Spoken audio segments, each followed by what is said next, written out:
What's up, Lazy Dog fam? Hope everybody out there is having an awesome day. Today we got to get some chores done around here on the garden. Try to get some of these plots ready to plant because we need to finish our fall planting here pretty soon. We got some stuff in the mail I want to show you. We also need to fertilize all those brassicas we planted on the last video. So a lot of good stuff today. I want to start out, I want to show you some stuff I got for insect control that I've never used before, but I'm really excited to try. So one of our great viewers, Mark, kind of turned me on to this stuff here called Azera, but you can see it there. So this is a pretty small bottle. This stuff, I won't say it's pricey, but it's a little more costly than most of your organic insecticides. So I just got a tiny bottle here to try it out, but you can get it in a quart, gallon, or whatever. So this has pyrethrins and a chemical called azadirachtin in it, if I can say that right. That's where the name Azera comes from. So this is supposed to be a pretty broad spectrum insecticide and work on a lot of the pests we have around here in the fall and winter months, mainly aphids, flea beetles, stuff like that. It works on bigger beetles too, from what I read. Now, I've used pyrethrin based insecticides before. Pyrethrins are collected from daisies, I believe. So it's a biological compound obtained from daisies. The azadirachtin in here is actually obtained from the seeds of the neem tree, so neem seeds. Now, like I said, I've used pyrethrins before. I've used this stuff quite a bit, this Takedown garden spray by Monterey. It has pyrethrins and canola oil in it.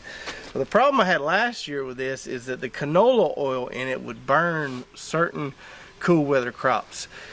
It would really do some damage on the Chinese cabbage, any of the real tender greens. It wouldn't really bother collards or kale, some of the thicker greens, but those real tender greens, these oil-based insecticides for some reason can be rough on them, and it just makes them look like crap, just a few days after spraying them.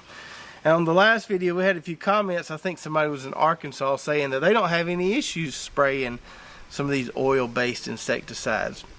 And I'm really not sure why the differences are between Arkansas and here. I understand it gets pretty warm in Arkansas as well, but down here I've really messed up and burnt some plants before spraying some of these oil-based insecticides, horticultural oil, neem oil, or this with the canola oil in it. Spraying those when it's still too hot outside and really burning the plants. So I'm a little bit gun shy on the oil-based stuff. And that's why my program this year, as Mark suggested, I should go with the spinosad, which we use a lot, and then rotate that with this Azera right here. That's what he said he uses and that it works really well. So that's what we're going to try. Well, I've already sprayed spinosad, I think a couple days ago. So in the next few days or in the next week, we'll give the plants around to this Azera right here. And hopefully that'll be a nice complete program to keep the bugs off of our cool weather crops. Now, I got this from Seven Springs Farm Supply, where I get a lot of my fertilizers. They seem to have the best price online that I saw for it. Their price was better than what Amazon had on it. I didn't check every single place that carried it, but Seven Springs seemed to have a good price on that. So I got this, but I also got some more of my favorite pre-plant fertilizer, this Nature Safe 855 here. And I just ran out of that Harmony 543, used all that bag on that plot we planted on the last video. So I got 2 bags of this, which should be plenty to last me probably through early next year. And this is what we like to put down in our furrows as part of our FAD system, or furrow, amend, and drip when we use drip tape. To kind of amend that planting furrow makes a really nice slow release pre-plant fertilizer. And this system I've been using of keeping these organic pelleted fertilizers in these trash cans here has worked really well. Keeps any moisture from getting in there, and they last a really long time. I don't have the cans labeled, but what I just do is I just put an empty bag in there in the can so I know what it is. So we can just pour these in here and then come and scoop them out whenever we're ready to use them.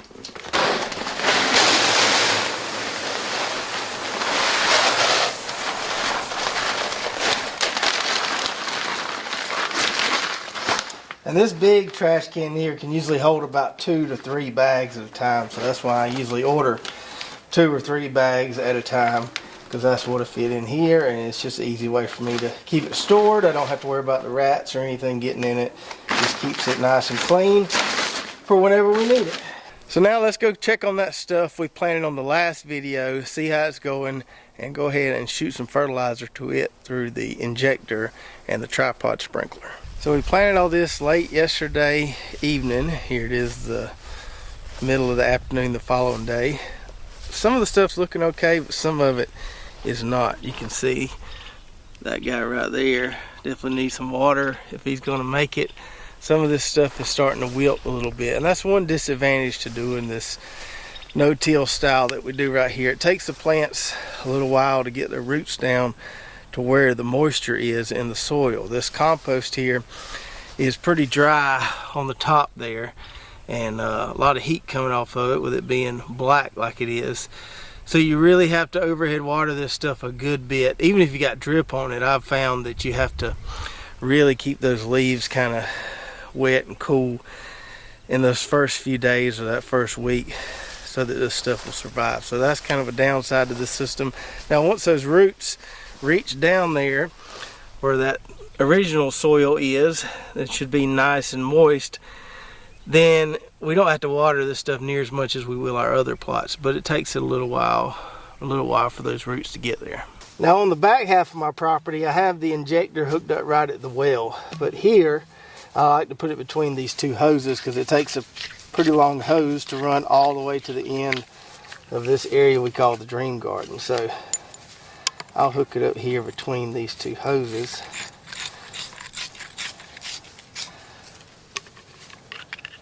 And it usually pulls just fine through that tripod sprinkler we'll be using today. To get that tight, we'll go ahead and put some fertilizer in here. We're going to go with some of this AgriThrive general purpose stuff here. I've got a coupon code for this. I'll put it in the video description. You can get 10% off on this stuff if you want to try it. It's been working pretty well for us. Don't really have to measure this stuff a whole lot. We're just going to try not to spill too much, and put a decent little amount in there. Really can't burn them with this stuff. And then I always carry me a jug of water out here, a little pitcher of water. That way I can go ahead and fill this puppy up to the top without having to turn on the water hose. There we go. We'll put our top on here.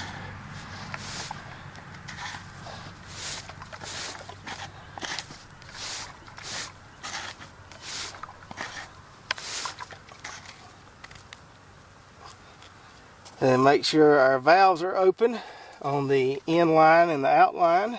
So we'll be pushing water into here and then pulling water plus the AgriThrive out of here on through our tripod sprinkler. Let me go turn on the water and we'll watch it go. So we can see that clear line there now looks dark because that dark AgriThrive is running through it. So we know it's working, and we can also smell it. You can smell it coming off that tripod there. It smells nice and fishy, but you can also smell that corn steep liquor in there as well. So this will help feed these guys early on. We don't have to worry about burning them, and just keep them limping along until they get some roots established in their new soil here. Now I realize that injecting through the tape is a more efficient means of delivery of the fertilizer. You can serve a little fertilizer that way, but we don't have drip here, and in these no-till plots I'm really focused on feeding the soil. We're not going to cultivate with, you know, a tiller or anything, but we're going to try to cultivate the biology in the soil, and so giving it some nice organic matter with that fish emulsion plus the corn steep liquor and the AgriThrive should help kind of activate the biology in the soil there and accomplish what we're trying to accomplish with this no-till plot. And before we grab the shovel and go over there and start kicking around some compost, I need to move my girls here. You can see they've been doing a number on those peas there. They really like these things. There's one of those black futsu squashes that I didn't think made anything, but that ain't enough to feed a whole lot of people there. I probably need to cut it in half, and then the chickens will realize they can eat it there. So I get really excited, almost excited as these chickens do, moving them onto a fresh little patch of peas there. They get all tickled and just love it. Now we're still at least a few months away from getting eggs from these chickens here. But something I was thinking the other day, and I'm no poultry expert, so maybe some of you out there can help me out with this. I was thinking, since these chickens are eating all these good groceries from the garden, you know, eating these peas, we'll have some clover for them to eat soon, we'll have some kale in this plot later this winter for them to eat. Does that mean the eggs are going to be more nutritious or taste better since we're feeding them all these good greens as opposed to just chicken food? I don't know. I don't know if we could really taste the difference in the eggs, but something tells me that it's going to be a better egg just because these chickens are eating better than most chickens. So I've been trying to move them at least every 2 days, sometimes every day. That's how long it takes them to go from all that green stuff you see there to that, so they can mow it down pretty quick, and as they get older they'll be able to mow it down even faster. So first thing to do is just lift our rear end up here with our chick lift. Really liking that thing. And then we'll just scoot them back a little bit. You have to kind of go slow with these guys because you'll get their feet underneath the bottom of the chicken pen if you ain't careful, but we just kind of ease them on back here just a little bit at a time.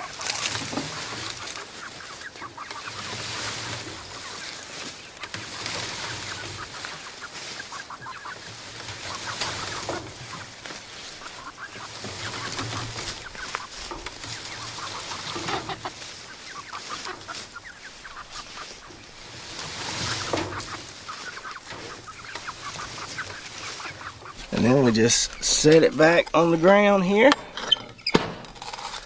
just like that. And then look at these guys here, loving all them fresh new groceries there, them peas. If there's a better fed chicken out there, I sure would like to see it. These right here have got it made. And now for the fun stuff. Time to break a little sweat. We got to get all this smoothed out. We got to get all that smoothed out and tilled. And we're gonna do it the old school way. Work these back muscles a little bit, and should be fun. Let the dust settle, let go of the pedal, there's too much here. Let these towers turn to rivers, let these instincts steer. Let the dust settle, let the stormy weather ride out disappear. When the sunlight shines, let it all come clear. Whew-wee. That's about as much as old Trav wants to do in one afternoon here. I used to be able to do this kind of stuff all day. Since I broke my back, my muscles, they still kind of getting the strength back. And all one plot's all I can hold out on. I ain't as bad to the bone as I used to be. We'll get there. We'll get there. It's a good way to get those muscles back, shoveling compost there. So we got that plot done. This other one, I'm gonna hold off on it. I may dabble in it late this afternoon. But I'm gonna go and grab the tiller, and we'll try to get this mixed up so we can plant some carrots pretty soon.